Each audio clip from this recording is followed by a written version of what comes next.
Nous entrons maintenant dans la période de la saison où les joueurs commencent à réfléchir à leur avenir. Certains ont déjà décidé de rester dans leur club, tandis que d'autres ont choisi de partir. Mais il y en a qui devraient envisager de partir pour leur propre bien, mais qui n'y penseront probablement même pas. Quels sont les joueurs qui entrent dans cette catégorie? Nous allons le découvrir dans cette vidéo aujourd'hui. Voici 7 joueurs qui devraient quitter leur club cet été, mais qui ne le feront probablement pas. Nous commençons avec Bruno Fernandes, un des meilleurs joueurs de la Premier League qui vit sa meilleure saison. À chaque match, il s'approche du record de passes décisives en une saison de Premier League, mais pour lui-même, nous pensons vraiment que le maestro portugais doit dire au revoir à United cet été et rejoindre un grand club qui peut lui garantir des trophées. Bruno a déjà donné quelques-unes de ses meilleures années à United, avec seulement quelques trophées nationaux à montrer pour cela.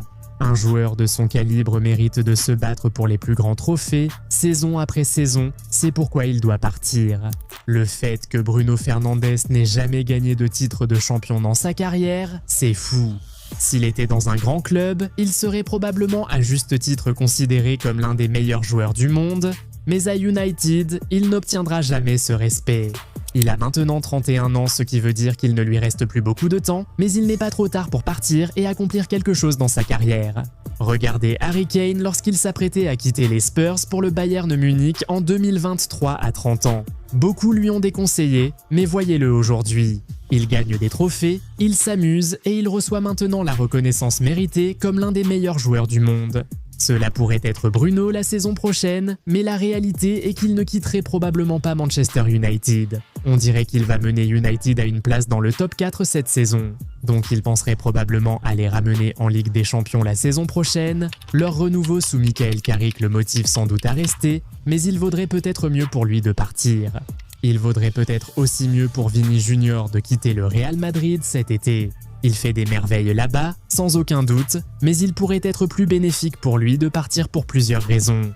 Tout d'abord, avec Mbappé là-bas, il ne sera plus jamais le joueur principal, quoi qu'il fasse.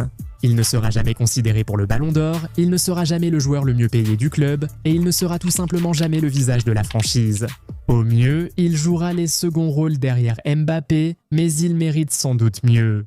Vini a déjà prouvé qu'il peut diriger une grande équipe, notamment avec le Real Madrid avant Mbappé. S'il se rend disponible lors du mercato estival, de nombreux grands clubs feront la queue pour obtenir sa signature, prêts à faire de lui le visage de leur équipe.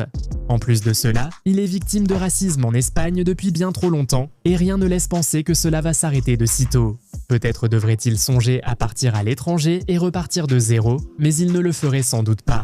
Vini a appris à aimer le Real Madrid et aime prouver à ses détracteurs qu'ils ont tort.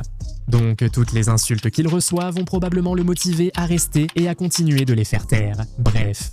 Un autre attaquant de classe mondiale qui devrait quitter son club cet été, c'est Victor Osimhen. La vérité, c'est qu'il est tout simplement trop fort pour jouer dans le championnat turc. Il devrait évoluer dans un grand club et championnat au sommet de sa carrière.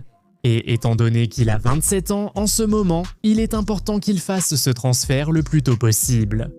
Fait intéressant, nous pensons qu'Osimhen lui-même en est conscient et aimerait peut-être partir, mais il finira probablement par rester, parce que sa situation actuelle est loin d'être simple.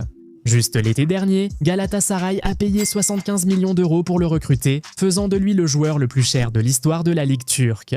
Nous doutons qu'il soit prêt à le laisser partir. À peine un an après avoir fait ce genre de folie, la Juventus semblait être la plus intéressée par l'attaquant nigérian, mais il y a encore plus de complications à ce sujet. Selon les rapports, si Galatasaray décidait de vendre Osimhen à un autre club italien, il devrait payer une amende à Naples.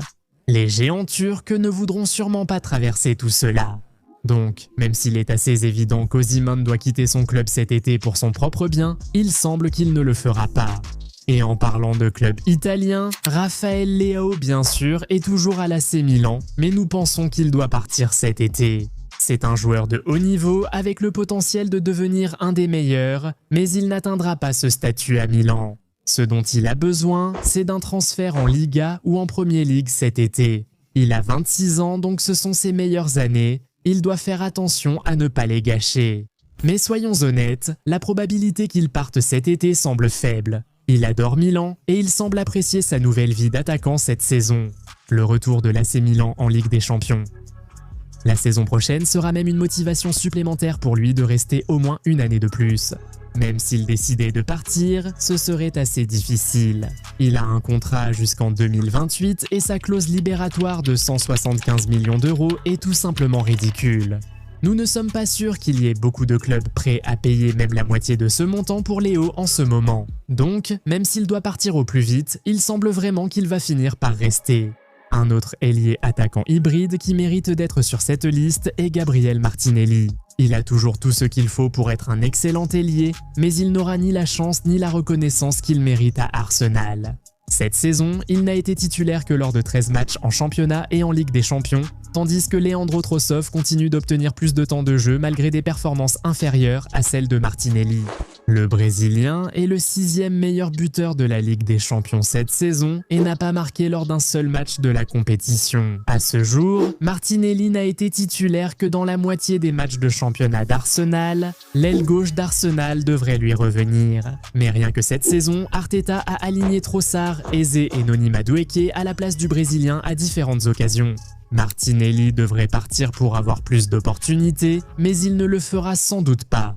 Il aime Arsenal et on ne le voit pas partir. Maintenant que le club commence à connaître un certain succès, il y a un autre joueur d'Arsenal dans cette vidéo, mais avant d'en parler, regardons rapidement Bradley Barcola. La vérité, c'est que quand tout le monde est en forme, il n'entre pas dans le 11 de départ du PSG. Luis Enrique a montré qu'il préfère un trio offensif composé de Kvara, Dembélé et Doué, laissant Barcola sur le banc quand tout le monde est disponible.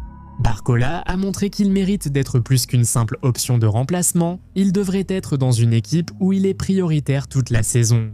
Il y a eu des rumeurs selon lesquelles Liverpool voulait le recruter cet été et un transfert comme celui-là pourrait vraiment lui être bénéfique. Après tout, il a déjà tout gagné ce qu'il pouvait au PSG. Donc, même sans autre raison, il pourrait envisager de partir simplement pour relever un nouveau défi.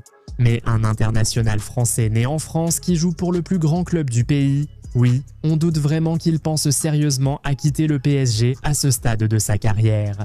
Maintenant, l'autre joueur d'Arsenal que nous pensons devoir quitter le club cet été est Miles Lewis-Skelly. Son faible temps de jeu en championnat cette saison a freiné sa progression. Après sa saison exceptionnelle, il aurait dû être davantage impliqué. L'entraîneur a préféré recruter d'autres défenseurs, reléguant ainsi le joueur au 3e choix comme arrière-gauche.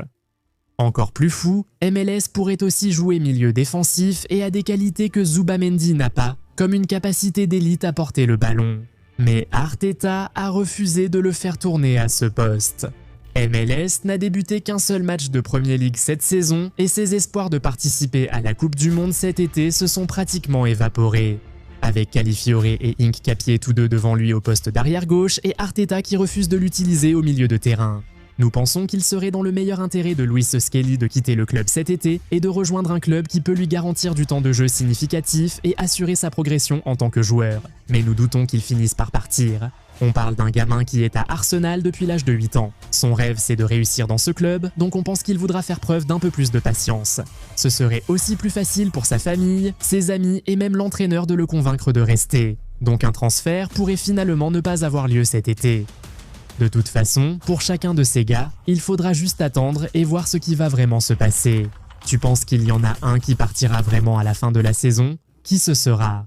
Aussi, y a-t-il d'autres joueurs que tu penses qui devraient quitter leur club mais qui finiront probablement par rester? Mets leur nom dans les commentaires. Si tu as aimé cette vidéo, mets un pouce bleu et abonne-toi à la chaîne. Active aussi les notifications pour ne rien rater des nouveaux contenus. On se retrouve dans la prochaine vidéo. Salut!